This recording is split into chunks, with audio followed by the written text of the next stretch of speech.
It's Wednesday, August the 19th. Lake level's 916 and a half. Hadn't been generating too much water. Seems like what a little bit they've been doing, a lot of it's been in the middle of the night or late in the afternoon towards the evening. Right now I just looked and they're running the fire out of it right now. I don't know how long they'll run it. But water temperature has been anywhere from about 80 to about 83 degrees. Last few days it's actually cooled down pretty nice. And there's quite a variety of bites happening. Last couple weekends has been a couple tournaments, and the weights have been, really good. There's a lot of good quality fish coming in that, 3 to 4.5 pound range. A lot of largemouths, a lot of good smallmouths. But a lot of my bite has been, we fished tournament Saturday. We finished up in the top 3, and I think we had second big bass. But a lot of our fish came deep and shallow. It seemed like we had kind of a slow start to the day. I don't think we had a keeper till about 9 o'clock. And 9 o'clock to 11:30, the fish really bit good. And it was just a short day. We only got to fish till 12:30. But the first fish first limit of fish we caught was pretty much deep on rock piles and brush and on channel swings. And we caught them on a football jig. We caught some on a big worm, throwing a 1/2 ounce Magnum shaky head.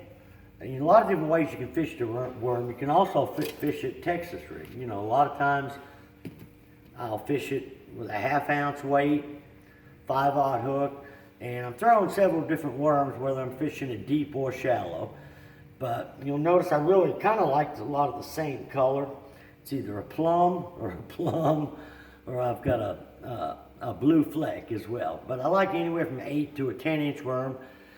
I really like this one here. It's a Lake Fork. I think a lot of the rings make a lot of noise as it's dropping in the water. I like this one, this Rage Tail of Strike Kings. Seems like that the fish are hitting it suspended.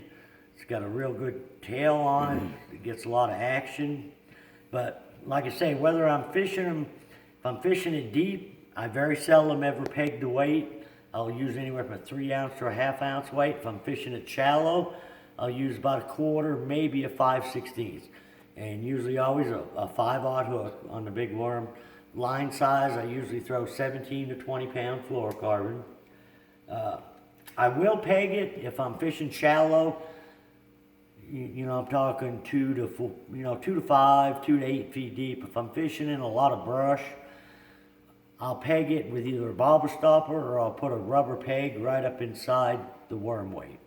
And the reason I do that, I want to make sure that the worm doesn't get hung up on a branch and the weight falls down to the bottom. I want to make sure the worm goes with the weight.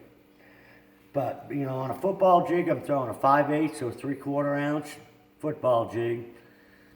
Green pumpkin orange, magic craw. Another jig we're throwing is, it's an ultimate cover jig, and this is an Okeechobee craw. And I've got a bigger Strike King Rage Tail for a trailer. Sometimes I'll use a Zoom Speed craw as well, but this is a 3/4 ounce. This actually, if I've got a lot of brush on the ledges of the places I'm fishing, I like just jig a little bit better.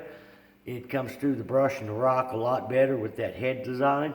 If I'm out there in open water fishing around the brush, I'll go with a straight football jig. So I've usually got a football jig, the cover jig, and a Texas rig worm rigged up when I'm fishing that cover. Now, after we caught a limit, we went shallow, and there's a good shallow bite, but sometimes you got to cover a lot of water. We caught them on a whopper plopper and a spook up there, real shallow. Some of it was on isolated wood cover. Some of it's just right off the main lake, and this time of year, my wife says I say, way too much. But anyways, on the main lake, in this time of year when that water starts to cool down, if you get up on the bank, you'll see a bunch of them bluegill, and I think some of them are black perched. You'll see their little spawning beds all over the place. If you'll parallel the bank and fish literally from the bank out to about 6 to 8 foot deep and cover a lot of water, there's a good chance you'll catch some good quality fish. And one thing you'll notice, you'll actually catch some of them black perch and bluegill. Now, it doesn't always work, because I thought Monday was a perfect day. I was down there by Indian Point, and we spent about 2 hours doing it, early. But it didn't work. We caught several little bluegill, had a lot of little bait flipping around. I don't know if it was the area of the lake, but it's been working for me up in the White River, in the Kimbling City area, up to Ants Creek. It normally works this time of year, like I say, when them black perch and bluegill are up there spawning. Another bait you can throw up in there as well is a little squarebill. Normally, if I'm going to cover a lot of water with that whopper plopper like that, I'll have 2 baits tied on. One will be a top water, and on the whopper plopper, I'll get back to that. We've really been mixing it up. We haven't been getting a ton of bites, but I'm finding I'm getting more bites on a smaller one. This is just a little white with a blue back.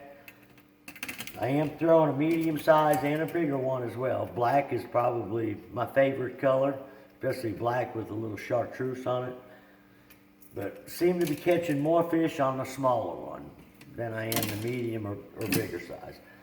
But I'll also take and throw a squarebill in some of those same areas. A lot of the color in the water, Kimbling City has got good color for this time of year. Normally it's real clear, but it's got, maybe 3 foot of visibility. It's, about the same as it is up in Ants Creek in the mid-river. Down by the dam, it's not as clear as it normally is down there, but it is clearer. You get about 4 or 5 foot of visibility. So I would have one of these tied on to go along with the whopper plopper, but I would also have a squarebill tied on for going up in the upper river arms and fishing dead shallow. The lake's getting down good where a lot of the shallow brush and stumps are getting to be where you can see them. And I like to burn like either a 1.5 or a 2.5. It doesn't have to be a Strike King 1.5 or 2.5. I throw a lot of them because I have a lot of them. But like an RC 1.5 will work real good. This is a Lucky Craft, a little Fat Daddy. But I'll usually, depending on how deep I'm fishing, I'll go with like a 1.5 or 2.5. Different shad patterns to see which ones the fish want. And a lot of times what I'll do is if you're fishing up in a creek arm, if you can get 1 or 2 bites, the fish will kind of tell you where they are. A lot of times they'll be in a little cut. You might fish a 1/4 mile stretch and nothing but come to a little cut or a swing. Channel swings are huge. Even if you're not fishing out on the main lake, when you're back in these creeks, any place where that little creek channel comes up and swings up against, whether it's a flat muddy bank or a chunk rock bank, that deeper water, even in them creeks this time of year, is really key. I think when them fish aren't up there real shallow, they pull back out to that creek, which is like a ditch, and they'll just kind of hang out, till they're ready to feed. But don't be afraid to go as far back in the creeks as you can. Take a plastic worm with a 1/4 ounce weight. Seems like a lot of these fish are wanting bigger meals, so don't be afraid to throw bigger worm, bigger profile jig. There's a lot of shallow fish to be had. You just got to really work at it. And a drop shot bite. If I'm out there playing and guiding, we'll do quite a bit of drop shot because sometimes that's a little easier for people. But it seems like those fish are kind of hard to come by. I've got to get out there over brush piles or treetops. And I'm not finding any real big, huge groups of them. I'm having to wander around. I might catch, 2 or 3 out of a tree, move around quite a bit, look for another group and drop down to them. But they seem like they've been 25 to 35 feet deep, suspended in them deeper trees. And also the conservation brush piles anywhere from 25 to 35 feet deep. But if the weather, will stay like it is, the lake, we're kind of getting it back to normal. There's not as much boat traffic out there. And it's really been pleasant. Temperatures cooled down the last few days.